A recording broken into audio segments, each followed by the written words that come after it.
This time on building terminology, the hip. So the term hip can refer to the inclined meeting line of the two slopes in a pitched roof which forms a salient angle. It can also refer to a pitched roof rafter which runs from an external corner to the ridge to form the hip at the external line of intersection of two roof surfaces.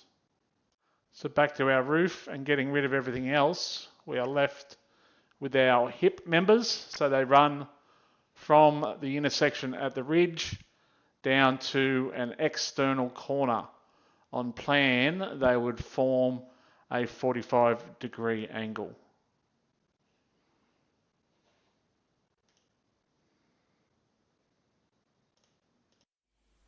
If you like this video, please hit the like button and subscribe to my YouTube channel.